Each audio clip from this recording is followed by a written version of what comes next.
38 years.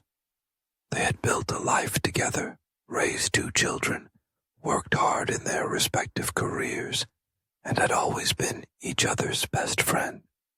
But now, with retirement upon them and the children living their own lives, their once lively home had grown quiet. The dinner table, which had been the center of loud conversations and laughter, was now a place where they ate in silence, occasionally exchanging polite words about the weather or the latest news. Mark, a retired school principal, had taken up gardening, spending most of his mornings outside, tending to the tomato plants and roses in their backyard. Linda, a former nurse, had joined a local book club, but even as she read her favorite novels, she felt something missing. One evening, as they sat across from each other at dinner, Linda sighed and looked at Mark. "Do you remember when we used to talk for hours?" she asked. Mark glanced up from his plate. "Of course," he said with a small smile. Linda hesitated. "I miss that." Mark put his fork down and really looked at her. He realized she was right. Somewhere between raising children, paying bills, and settling into their routines, they had stopped truly connecting. And for the first time in a long while, Mark felt a pang of sadness. Determined to break the routine, Linda came up with a plan. That weekend, she arranged for them to have a picnic at the same park where they had their first date over 40 years ago. She packed Mark's favorite sandwiches, a thermos of coffee, and an old photo album from their early years together. When Mark saw the effort she had put in, something inside him stirred. As they sat under the big oak tree, flipping through old photographs, Mark laughed at a picture of them from their honeymoon. "Look at my hair," he chuckled. "And look at you, Linda. You were beautiful." Linda smirked. "Were?" Mark grinned. "Are."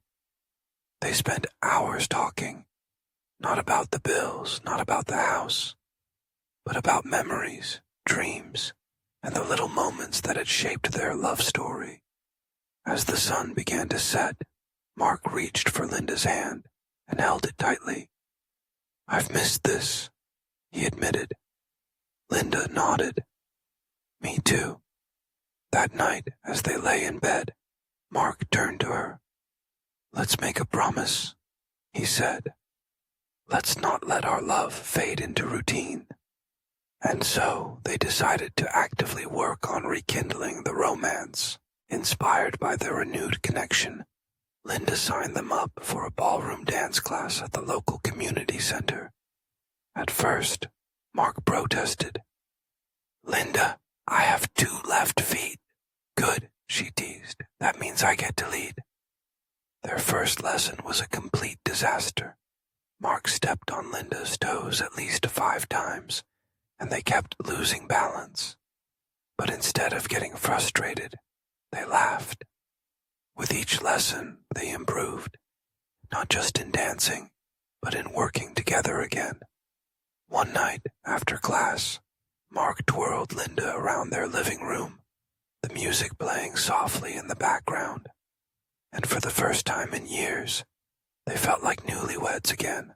With their new energy, Mark and Linda started doing things they had never tried before. They took a weekend road trip with no destination, just driving wherever the road led them. They began cooking together, experimenting with new recipes, some of which ended in disasters, but always in laughter. Linda even convinced Mark to take a painting class, where they quickly discovered that while she had a talent for landscapes, Mark's attempts at art were, as she kindly put it, abstract. Through these little adventures, they rediscovered excitement in each other's company. Love at their age, they realized, wasn't about grand romantic gestures, but about finding joy in everyday moments. One day, while Mark was working in the garden, he felt a sharp pain in his chest. Linda, sensing something was wrong, rushed him to the hospital. The doctor told them that Mark had high blood pressure and needed to be more careful. For Linda, it was a wake-up call. They were growing older and their time together was precious. As they sat in the hospital waiting room, Mark took Linda's hand. "I don't want to waste another second," he said. "I want to make the most of every moment we have left." And in that moment, they realized that love at their age wasn't just about romance. It was about being each other's rock.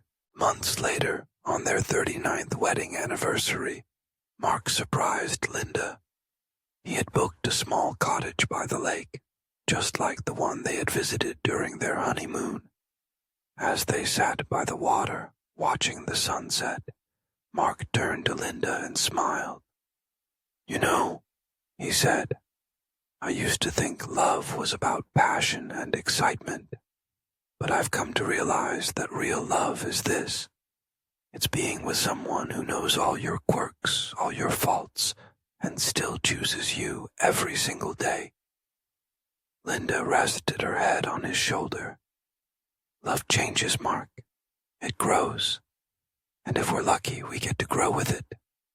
They sat there in comfortable silence, hands entwined, hearts full. They had rekindled their flame, not by chasing the past, but by embracing the beauty of the present. And in that moment, under the stars, they knew love wasn't fading. It was simply evolving. One evening, as Mark and Linda sat on their porch, their daughter Emily called. "Mom, Dad," she said, excitement in her face. "We're coming to visit next weekend with the grandkids." Linda beamed. "That's wonderful, sweetheart. We can't wait." As they hung up, Mark chuckled. "Do you realize we've become the grandparents who spoil their grandkids?" Linda laughed. "And I intend to keep it that way." That weekend, their home was filled with laughter, tiny footsteps, and the sound of bedtime stories. Mark took his grandson, Ben, to the garden, teaching him how to plant tomatoes, just as he had done years ago. Linda baked cookies with their granddaughter, Lily, passing down an old family recipe. One evening, as Emily watched her parents dance in the kitchen, she turned to her husband. "You know," she said, "I used to think love was all about grand romantic gestures, but watching them, I realize love is in the little moments, the everyday things. That's the kind of love I want for us." As Mark and Linda swayed to a slow, quiet tune, they knew that their love wasn't just theirs. It had become a legacy, a lesson to their children, their grandchildren, and everyone who would come after them. Love is not measured in years. It is measured in how often you choose each other every single day. This is the story of Mark and Linda, a couple in their 60s, who learned that love isn't about big gestures or youthful passion, but about choosing each other every day, even as time changes them. It's about laughing through the struggles, trying new things, and never taking each other for granted. Love, in the end, isn't something that fades. It's something that adapts and grows stronger when nurtured. So if you find yourself in the quiet years of marriage, remember, it's never too late to fall in love with each other all over again.